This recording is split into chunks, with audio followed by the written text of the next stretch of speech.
ابراہیم بن مالک اشتر، مالک اشتر کے فرزند جنہوں نے مختار ثقفی کی حمایت میں امام حسین علیہ السلام کے خون کا بدلہ لینے کے لیے اموی حکومت کے خلاف قیام کیا۔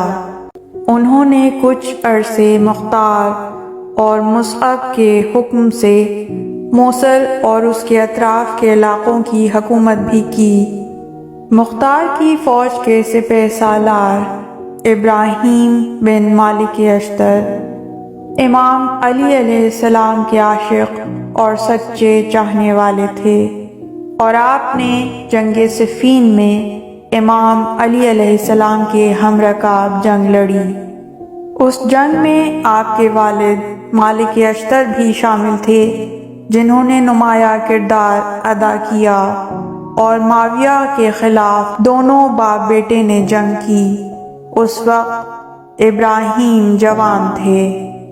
کربلا میں امام حسین علیہ السلام کے قیام کے وقت ابراہیم منظر عام پر موجود نہیں تھے، اور قوی امکان یہی ہے کہ جس طرح مختار ثقفی اور دیگر عاشقان علی کو زندان میں قید کر دیا گیا کہ وہ امام حسین علیہ السلام کی حمایت نہ کر سکیں، اسی طرح ابراہیم بن مالک اشتر کو بھی قید و بند میں رکھا گیا۔ واقعہ کربلا کے بعد ابراہیم اور مختار نے آپس میں طے کیا کہ ربیع الاول کے وسط میں کوفے سے قیام کی شروعات کی جائے، لیکن تیاری مکمل نہ ہونے کی وجہ سے ایک ہفتے بعد اسی مہینے جمعرات کے دن قیام کا آغاز کیا، اور عبداللہ بن مطیع جو کہ عبداللہ بن زبیر کی طرف سے کوفے کا حاکم تھا، اس کے ہاتھوں سے کوفے کو لے لیا۔ 10 محرم سن 68 ہجری کو موصل کے نزدیک تقریباً 5 کلومیٹر کے فاصلے پر دونوں لشکروں کے درمیان جنگ شروع ہوئی۔ ابراہیم بن مالک اشتر کا لشکر ابن زیاد کے لشکر کو شکست دینے میں کامیاب ہو گیا۔ ابراہیم نے اس جنگ میں عبید اللہ اور کچھ دوسرے لوگوں جیسے حسین بن نمیر اور شرجیل بن ذیلکلہ جو کہ امام حسین علیہ السلام کے قاتل تھے، ان کو اپنے ہاتھوں سے قتل کیا اور ان کے جنازوں کو جلایا گیا۔ ابراہیم بن مالک اشتر کی غیر موجودگی میں قیام مختار کے آخر میں مصعب بن زبیر نے باغیوں کے ساتھ مل کر کوفے پر حملہ کیا اور مختار ثقفی کو شہید کر دیا، اور ان کی شہادت کے بعد کوفے کی حکومت اپنے ہاتھ میں لے لی۔ مختار ثقفی کی شہادت کے بعد حکمت عملی کے طور پر ابراہیم بن مالک اشتر نے اپنی اور اپنے قبیلے کی جان بچانے کے لیے وقتی طور پر مصعب کی بیعت کی، اور اس طرح موصل، جزیرے آذربائیجان اور ارمینیا کے حاکم برقرار رہے، یہاں تک کہ عبدالملک نے 71 یا 72 قمری ہجری کو مصعب پر حملہ کیا، اور مصعب نے ابراہیم کو اس سے مقابلے کے لیے بلوایا۔ عبدالملک نے مصعب کے سپہ سالاروں کو رشوت دینا شروع کی، اور ایک لشکر اپنے بھائی محمد بن مروان کے ہمراہ ابراہیم سے لڑنے کے لیے روانہ کیا کہ جو بغداد کے نزدیک آمنے سامنے ہوا، اور شدید جنگ چھڑ گئی۔ جنگ کے حساس لمحات میں مصعب کے کمانڈر نے میدان چھوڑ کر راہ فرار اختیار کی، جس کے ساتھ ایک بڑی تعداد بھی بھاگ گئی۔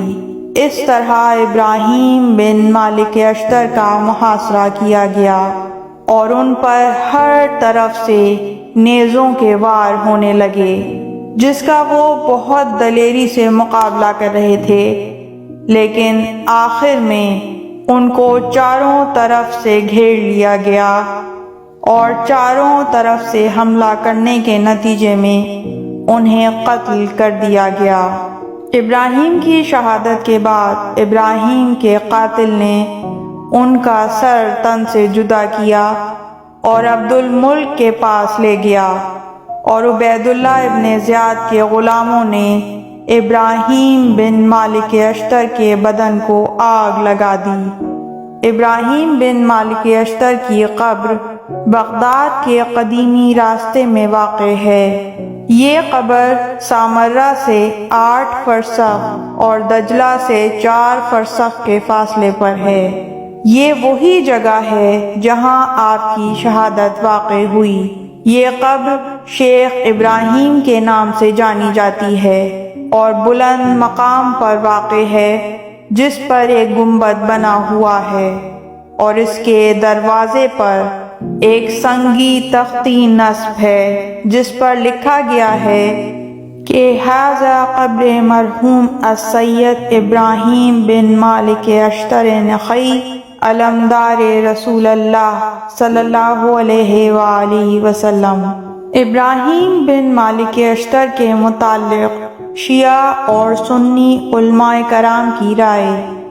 علامہ مجلسی نے ابراہیم بن مالک اشتر کے متعلق کہا ہے کہ ابراہیم ایسا بندہ نہیں تھا جس کو اپنے دین میں شک ہو، وہ اپنے عقیدے سے گمراہ نہیں ہوا، اور اس نے کبھی اپنے یقین کو اپنے ہاتھ سے جانے نہیں دیا۔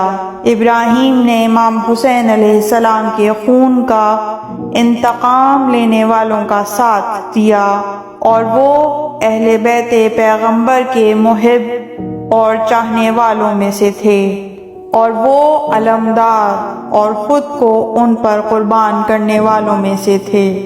علامہ سید محسن امین جیسے جلیل القدر عالم کہتے ہیں کہ ابراہیم ایک شجاع اور بہادر مرد تھے، اور اپنے قبیلے کے سردار اور اس کی حفاظت کرنے والے تھے۔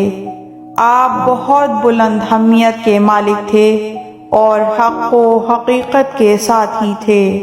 آپ ہمیشہ سے اہل بیت علیہ السلام کے چاہنے والوں میں سے رہے۔ ابراہیم اپنے والد کی طرح تمام خوبیوں کے مالک تھے۔ ذہبی جو اہل سنت عالم ہے کہتے ہیں کہ ابراہیم اپنے باپ کی طرح بہادر تھے اور وہ ایک فاضل شیعہ تھے۔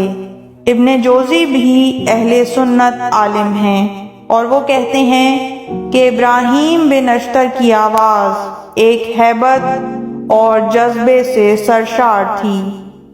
بلازری جو ایک اہل سنت عالم ہیں وہ کہتے ہیں کہ اس کے باوجود کہ جب ابراہیم کی عمر صرف 9 سال تھی اس وقت بھی وہ ایک شجاع انسان تھے۔ پروردگار علی کے ان عاشقوں پہ اپنی رحمت نازل فرما اور ہمارے نصیبوں کو بھی اتنا روشن کر دے کہ ہمارا شمار بھی عاشقان علی میں سے ہو۔ اللہم صلی علی محمد وآل محمد۔ پروردگار رحمتیں نازل فرما محمد اور ان کی پاک آل پر ہزاروں کروڑوں درود و سلام۔ اللہم عجل ولیک الفرج۔ پروردگار قائم آل محمد کو، ہمارے زمانے کے علی کو اذن ظہور عطا فرما۔